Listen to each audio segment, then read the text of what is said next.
Welcome student. आज एक नया टॉपिक रेस्पिरेटरी सिस्टम, साइंस का चैप्टर लाइफ प्रोसेस, सब topic respiratory system of human being.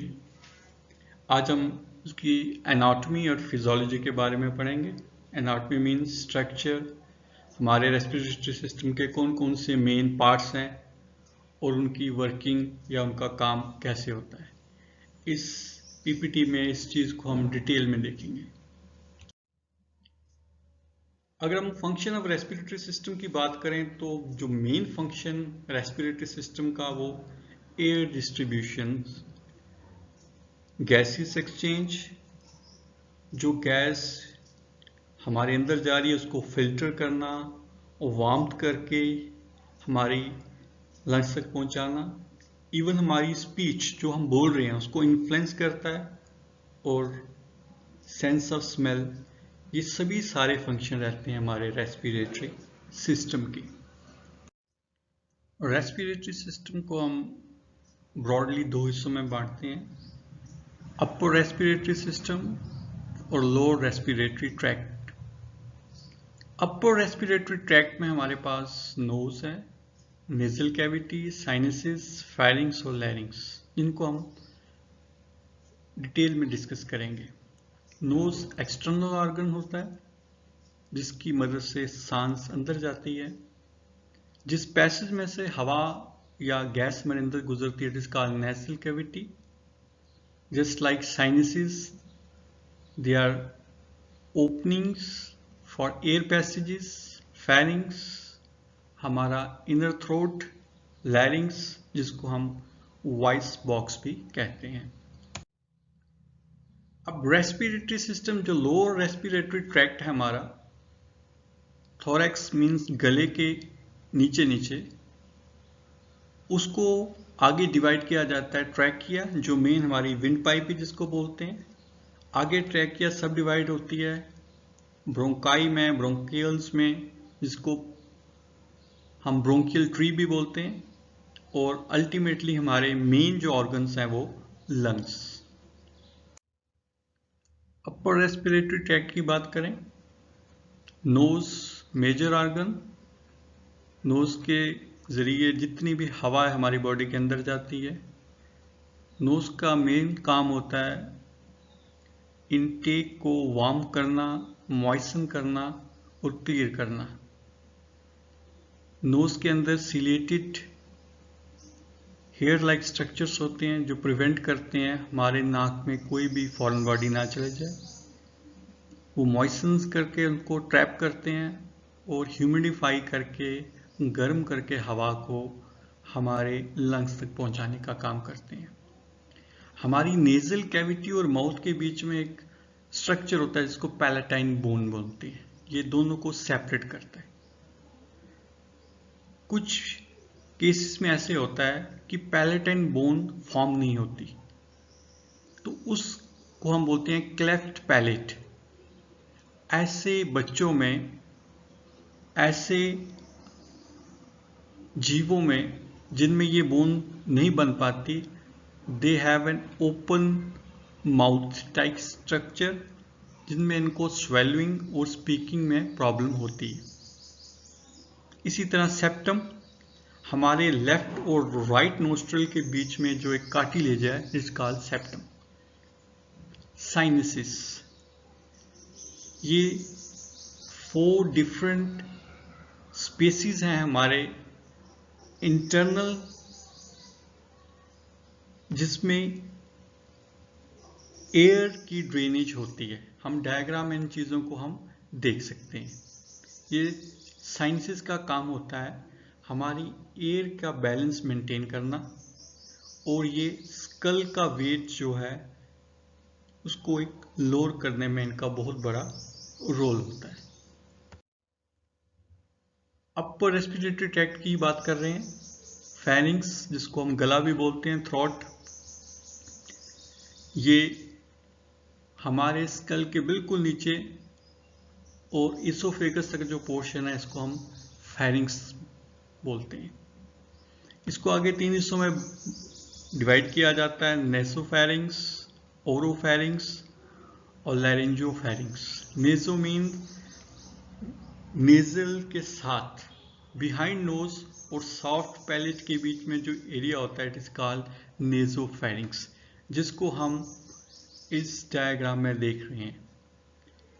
ओरोफैरिंक्स mouth के बिल्कुल पीछे और जहां पे हमारे टॉन्सिल्स अक्सर मुंह खोलने में दिखाई देते हैं, इट इज कॉल्ड ओरोफैरिंक्स एरिया।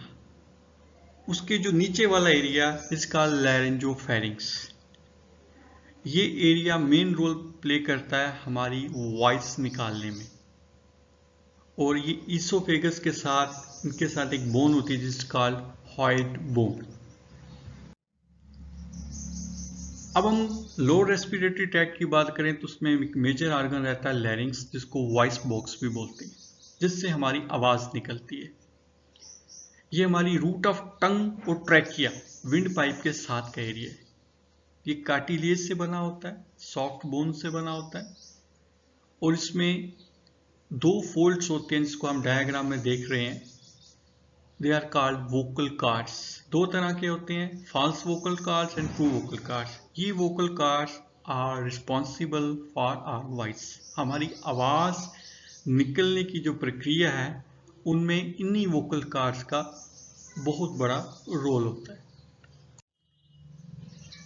अब हम लोअर रेस्पिरेटरी ट्रैक्ट की ही बात कर रहे हैं तो हम देख रहे हैं एक हॉइड बोन देख रहे हैं और एक कार्टिलेज है जिसको हम बोलते हैं थायराइड कार्टिलेज, या जिसको एडम्स एप्पल भी बोला जाता है। ये मेल्स में आपने देखा होगा थोड़ा सा गला बाहर निकला रहता है, यंग बॉयज में ये आपने देखा होगा। तो it is largely due to testosterone, a hormone created by male testis. It affects their voice. Epiglottis ये वो कवरिंग है स्किन की जो ट्रैकिया को कवर करती है। जब भी हम कुछ खा रहे होते हैं उसको कवर करके रखती है। आप इसको डायग्राम में देख रहे हो, ट्रैकिया को भी देख रहे हो। It closes off trachea while swelling food. This is the major role of epiglottis. खाना हमारा सांस की नली में ना चला जाए, इसको रोकने का काम एपिग्लोटिस का होता है। Trachea wind pipe major organ, जिसके जरिए हमारी सांस गले से होते हुए लंग्स तक पहुंचती है। Trachea cartilage, C shaped cartilage की रिंग से बना होता है और उनके बीच में एक छोटी सी कटिंग होती है जिसको ट्रैकियोस्टोमी भी बोलते हैं, ताकि ब्रीदिंग प्रॉपर हो सके। ये कार्टिलेज जो सी शेप्ड कार्टिलेज हैं, ये ट्रैकिया को होल्ड करके रखते हैं। अगर लोअर रेस्पिरेटरी ट्रैक्ट के आगे बात करें तो ये जो ट्रैकिया है आगे जाके दो हिस्सों में बढ़ जाती है जिसको हम ब्रोंकाई बोलते हैं। फिर छोटे छोटे हिस्सों में बढ़ना शुरू हो जाती है, इसको primary bronchi, secondary bronchi, tertiary bronchi, और जो सबसे बिल्कुल माइक्रोस्कोपिक पार्ट में जिसको ब्रोंकियोल्स बोलते हैं। तो ये ट्रोंकिया जो ब्रोंकियोल्स जो लास्ट पोर्शन होता है इस ट्रैकिया का, जो हमारे लंग्स में जाके डिवाइड होना शुरू होती है, जिसको हम डायग्राम में देख भी रहे हैं। तो ये जब ये खत्म होती है उसके पास में छोटा सा एक बैलून टाइप का डक्ट है जिसको हम बोलते हैं एल्वियोली और एल्वियोलर डक्ट। और ये मेजर साइट है जहां पे एक्सचेंज ऑफ गैसेस होती है। तो ट्रैकिया जो अंदर आके काट के टूट के लास्ट वाले हिस्से में बचती है उसको बोलते हैं एल्वियोलर सैक या एल्वियोली, और ये मेजर साइट है जिसको हम अगली डायग्राम में हम देखें। This is alveoli.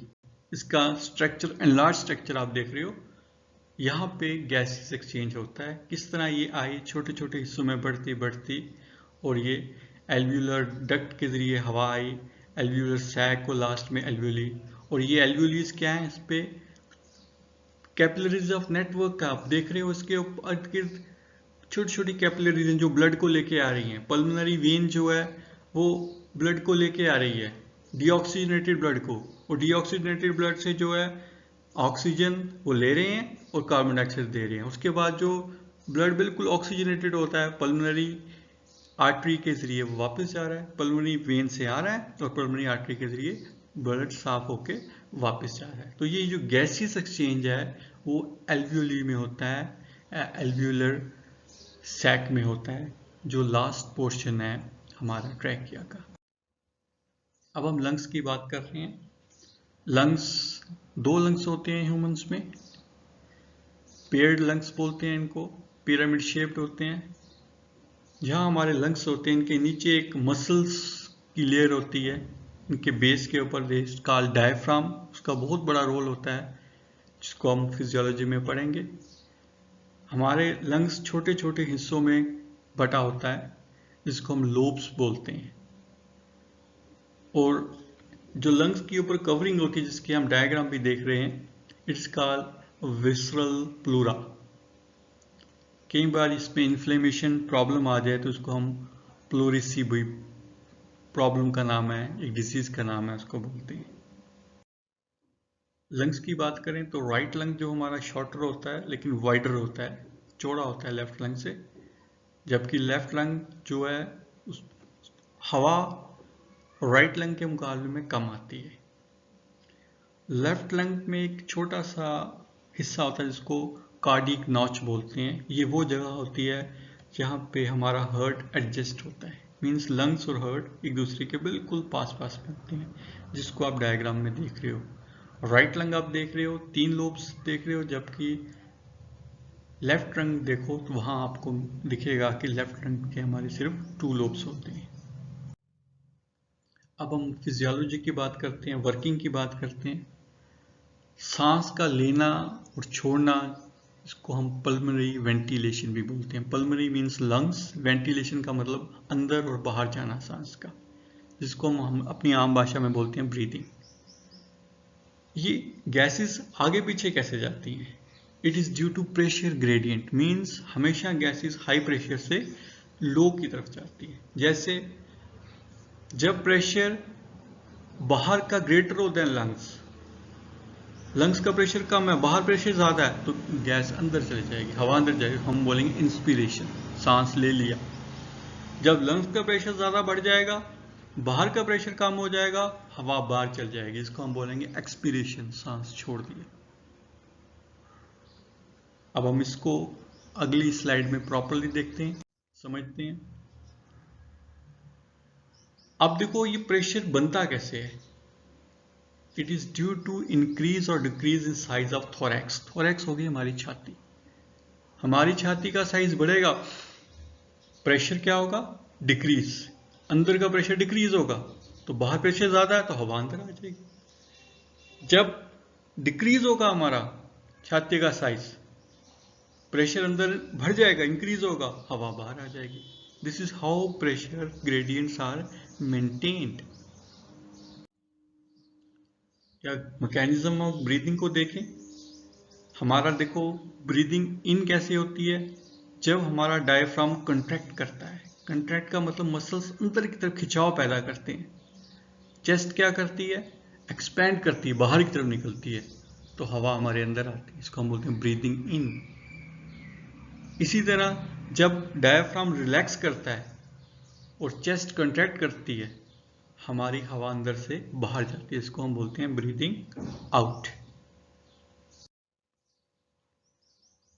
सांस को अंदर लेने को हम इंस्पिरेशन बोलते हैं। इसमें 2 चीजों का बहुत बड़ा रोल रहता है, जिसको हम पहले भी थोड़ा देख चुके हैं, इसको अब डिस्क्राइब कर रहे हैं कि डायफ्राम जो मसल्स है, ये इंस्पिरेशन तब होती है जब डायफ्राम कंट्रैक्ट करता है, और इंटरकोस्टल मसल्स कंट्रैक्शन से रिब्स को ऊपर ले जाते हैं और हमारे अंदर हवा आ जाती है, जिसको हम बोलते हैं इंस्पिरेशन या ब्रीदिंग इन।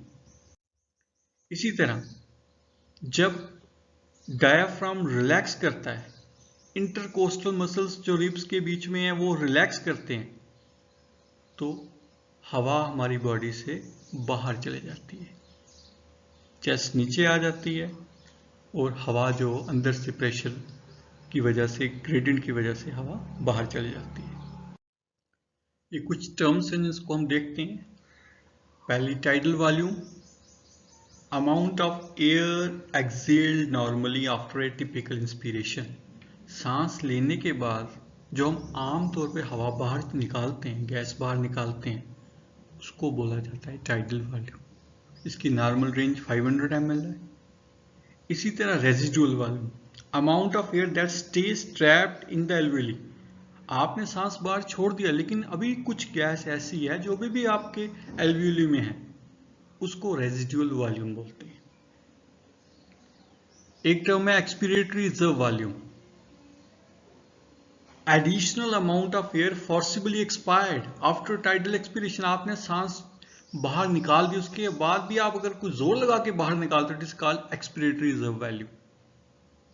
इसी तरह inspiratory reserve volume,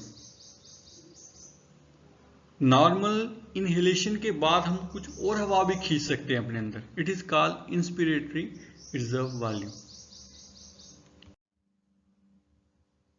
important term है vital capacity, the largest volume of air an individual can move in and out of the lungs, जो हम हवा अंदर खींच सकते हैं, बाहर छोड़ सकते हैं, it is called vital capacity of our lungs, हमारे लंग्स की वाइटल कैपेसिटी।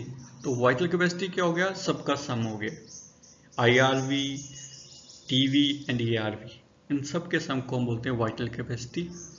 ये डिपेंड किस पे करती है, थोरेसिक कैविटी के साइज के ऊपर, हमारा पोस्चर क्या है, और लंग्स में कितना ब्लड है, कितना ब्लड पहुंच रहा है लंग्स में, इस पे डिपेंड करती है। कुछ केसेस में जैसे कंजस्टिव हार्ट फेलियर में या एपिसीमिया डिजीज होती है due to swelling of alveoli, ये वाइटल कैपेसिटी हमारे लंग्स की कम हो जाती है। वॉल्यूम ऑफ एयर एक्सचेंज के अंदर हमने कुछ टर्म्स और हैं जो आपके काम आ सकती हैं बच्चों के। यूपीनिया, नॉर्मल ब्रीदिंग जो हम कर रहे हैं 12 to 17 times, it's called eupnoea. Similarly apnoea, temporary cessation of breathing, जब हम कोई एक्सपीरेशन करते हैं कुछ सेकंड्स के लिए हमारी ब्रीदिंग रुकती है, जिसका apnoea. Hyper apnoea, increase in breathing, body की डिमांड है, जैसे एक्सरसाइज वगैरह कर रहे हो आप, तो this is called hyperpnoea. Similarly hyperventilation, सांस तेजी से लेना, increase in pulmonary ventilation,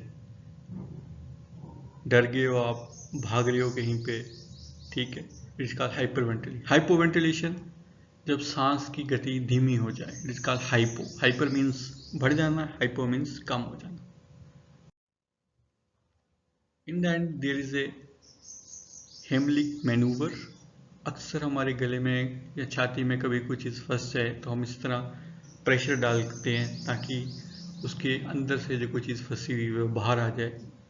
it was discovered by Henry Judah Heimlich, it's a American thoracic surgeon. It is a life-saving technique that is used to open a windpipe that is suddenly obstructed. Thank you. Next day, next topic के साथ मिलेंगे. Have a good day.